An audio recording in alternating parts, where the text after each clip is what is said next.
Pilatus. Ons lees Lukas 23 vers 1 tot 7. Ja, Petrus, vertel die man hom, en toe die spul hoogheilige slaaf was met Jesus, toe vat hulle hom na daai vieslike heiden Pilatus toe. Maar natuurlik, die Joodse raad kon hom mos nie die doodstraf oplê nie, toe moes Pilatus het mos maar vir hulle doen. Petrus was nie by nie, so hy moes die gebeure maar van iemand anders hoor. Ja, Petrus, dit is net so. En toe probeer Pilatus mos die situasie juis oogharig gehad vir Pilatus nie. Herodes was natuurlik nog koning oor die provinsie Galilea, maar in plaas daarvan om 'n koning aan te stel in Judea, het die Romeine besluit dat dit beter sou wees om daar eerder 'n prokurator of prefek in beheer te sit. So is Pilatus dan in 26 na Christus daar aangestel. Hy was nou nie juis die Jode se liefling nie. Hy was hard, gevoelloos, gierig. Per geleentheid het hy 'n waterleiding na Jerusalem gebou, en toe verwag hy dat die ryk Jode moet help betaal. Toe hulle weier, het hy se muur die geld uit die skatkis in die tempel laat haal. Natuurlik het die mense in opstand gekom en toe gee hy sy soldate opdrag om hulle self te vermom en tussen die oproeriges in te sypel. Daar het hulle die niks vermoedende mense met knippels aangeval. Talle mense is daardie dag doodgeslaan of doodgetrap in die warboel. Dis dus ironies dat die Joodse raad hulle tot Pilatus wend vir hulp om van Jesus ontslae te raak. Hulle aanvanklike aanklag teen Jesus was natuurlik godsdienstig van aard. Hy beskou homself as die seun van God. Volgens hulle is dit mos godslastering. By Pilatus kom hulle egter met 'n gans ander storie, want hy sou hulle net uitlag as hulle met daai soort van klag by hom aanklop. Nou skielik het hulle aanklag 'n sterk politieke kleur. 3 klagte kon hulle geformuleer kry. Jesus het die volk opgesweep, oftewel mislei. Die tweede klag, hy het die volk belet om belasting te betaal.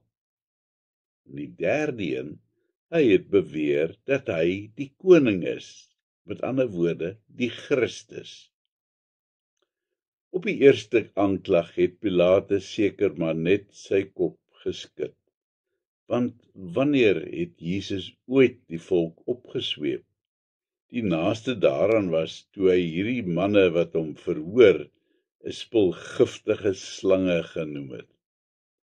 Ook die tweede klag is absurd en absoluut lagwekkend, want Jesus het presies die teenoorgestelde gesê as wat hulle beweer. In Lukas 20 vers 20 tot 26 lees ons dat die skrifgeleerdes vir Jesus probeer vastrek het met die vraag van belasting en dat sy antwoord aan hulle was: gee aan die keiser wat aan die keiser behoort en aan God wat aan God behoort. Duideliker kon hy dit nie gestel het nie. Dat jy jou belasting maar moet betaal, want dit is net reg. Waar het hulle dus aan hierdie leuen gekom? Aanklag nommer 3 is egter iets totaal anders, en ek dink nie dat Pilatus mooi geweet het wat om met hierdie klag te maak nie. Want eintlik was dit godsdienstig van aard, en dus totaal buite sy veld van kennis. Hy vra dus vir Jesus: is jy die koning van die Jode? Hierop gee Jesus eintlik 'n baie ontwykende antwoord. Jy sal onthou dat Jesus reg deur sy bediening baie vaag was teenoor die volk oor sy ware identiteit. Teenoor die binnekring disippels was hy egter meer reguit. Pilatus het dus geen ander keuse as om Jesus onskuldig te bevind nie. Op geen enkele aanklag wat die manne voor hom gelê het, kon Pilatus enige waarheid vind nie. Maar nou begin die manne benoud raak, omdat hulle sien dat die ganse verhoor deur hulle vingers glip. Maar hy stook die ganse volk op om met sy leer. Die manne pleit by Pilatus. Hy moet asseblief tog net nie nou, na al hulle mooiste moeite, hierdie saak van die rol skrap nie. En dan vang Pilatus se oor die woordjie Galilea. Kom hy van Galilea af, wil hy weet. Want as dit die geval is, dan is hy mos onder ou Herodes se jurisdiksie. Pilatus slaak 'n groot sug van verligting. Laat Herodes maar met hierdie tamaletjie opgeskeep sit.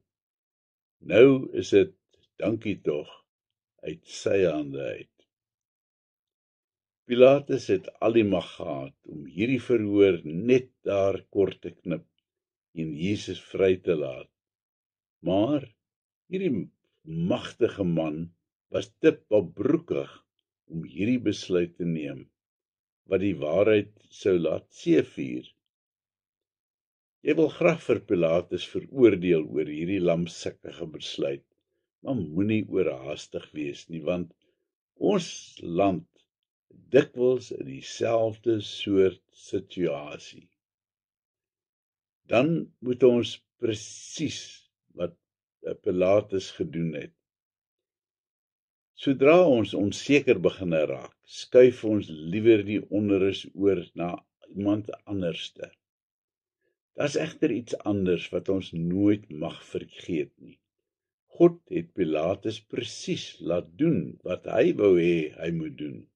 As Pilatus daai dag sy man gestaan het, sou die geskiedenis dalk tragies anders verloop het, en sou ek en jy nie die vryspraak kon kry, wat God daardie swart dag vir ons bewerkstellig het nie.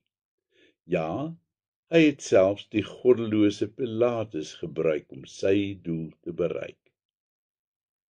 Kom ons bid. O Here, die gebeure daai dag maak my diep seer, maar ek besef dat alles so moes gebeur vir my vryspraak. Dankie Here. Amen.